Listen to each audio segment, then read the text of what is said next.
Hey guys, this is the presentation we've been telling you about, just a brief history of OT and the philosophy that we use to guide our practice. What is occupational therapy? The practice of occupational therapy means therapeutic use of occupations, including everyday activities with individuals, groups, populations, or organizations to support participation, performance, and function in roles and situations in home, school, workplace, community, and other settings.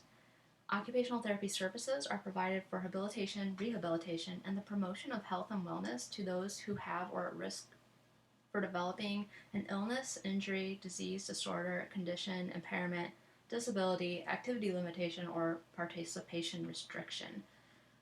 Occupation means different things to different people, and the significance of occupation varies among individuals. Occupations are constantly changing, which is where OT often steps in to help clients adjust to the new normal after an injury or illness to promote staying involved in their valued activities through approaches like remediation, rehabilitation, and compensation. Occupational therapy can be traced back to the late 1800s, where it was used to treat patients in asylums. It grew after World War I because of the Reconstruction period. There became a need for services to treat wounded soldiers, giving the profession the opportunity not only to advance its cause, but to really justify the use of occupations in this type of rehabilitation. After World War II arrived, the profession expanded further in order to address the need not only of mental health and physical challenge rehabilitation, but also vocational needs to rehabilitate veterans to get back to work. Later on, during the 60s and 70s, occupational therapy began to put greater effort into scientific theory to raise the bar of knowledge in the field and keep up with the huge technological advances happening in the healthcare industry. That's where we really started to go from arts and crafts to using science to back up our practice and our decision making. So more recently, the profession is being driven by federal reimbursement regulations for healthcare cost containment. This really increases the demand for evidence-based practice, which I'll talk about momentarily, to provide fast and effective therapy. Currently, OT is involved in all types of rehab settings, where experts on assistive technology and adapting activities and environments to an individual's current level of function. You can see in the bottom left there is a guy using hand crank to power an adapted tricycle, and in the top right there is an adapted car for driver rehabilitation. So occupational therapy is professionally and ethically guided. Occupational therapy is professionally and ethically obligated to use evidence-based practice to guide our decision making. There's a quote on otseeker.com that I think sums it up pretty well. Evidence-based practice is essentially a clinical decision-making framework that encourages clinicians to integrate information from high-quality quantitative and qualitative research with the clinician's clinical expertise and the client's background, preferences, and values when making decisions. So we research the scientific literature when we have either broad or very specific questions and use the evidence to guide how we move forward.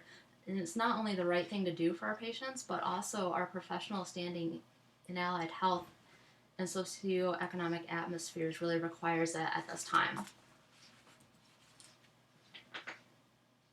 Occupational therapy is professionally and ethically obligated to use evidence-based practice to guide our decision making. There's a quote on otseeker.com that I think sums it up pretty well. Evidence-based practice is essentially a clinical decision-making framework that encourages clinicians to integrate information from high-quality quantitative and qualitative research with the clinician's clinical expertise and the client's background, preferences, and values when making decisions. So we research the scientific literature when we have either broad or very specific questions and use the evidence to guide how we move forward. And it's not only the right thing to do for our patients, but also our professional standing in allied health and socioeconomic atmospheres really requires that at this time. When we're talking about the philosophy of occupational therapy, we have three basic branches. The first is ontology, which asks the question, what is most real? The biological need for humans to engage in occupations and be interconnected with ever-changing environments, where the person-environment relationship is most real to occupational therapists. We look at health as not the absence of disease or pathology, but rather the client being able to engage in valued occupations. The second branch of philosophy in OT is epistemology, and that asks the question, what is knowledge? For occupational therapists, knowledge is a deep understanding of occupation. Occupation is everything people do to occupy themselves, including taking care of themselves, enjoying life, and contributing to the social and economic fabric of their communities. Occupation is fluid and contingent on the practice moment, and it involves three integrated and hierarchical domains: biological, the psychological, and social knowledge.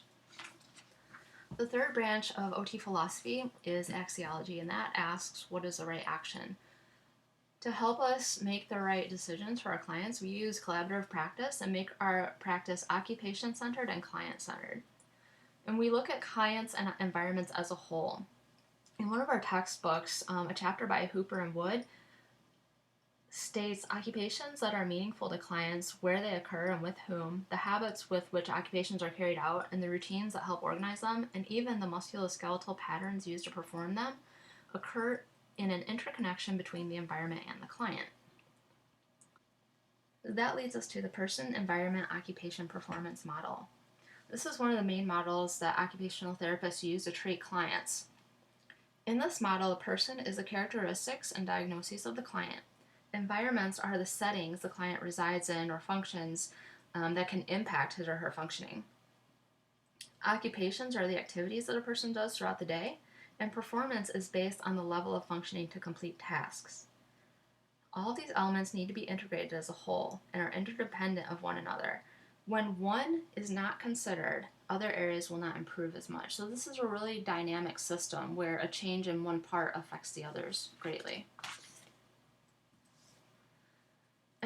All of this information provides a background that proves that occupational therapy would be beneficial in involvement in this project, because OT is here to make the garden safe, accessible, and interactive for the clients. And when we think about universal design, our interest is making an area accessible for everybody, regardless of their limitations. We will be able to provide valuable insight on how to modify structures, tools, equipment, or any other devices or designs used in the garden to ensure that they be universally used by anyone who enters. Throughout history, occupational therapy has consistently been advocating for individuals to be as independent as possible in all activities that bring them joy and purpose, and we want to continue to embrace this approach to help others to do so in the Garden Project. Thanks for watching. If you have any questions at all, please feel free to ask via our Facebook group. Have a great week. Thanks.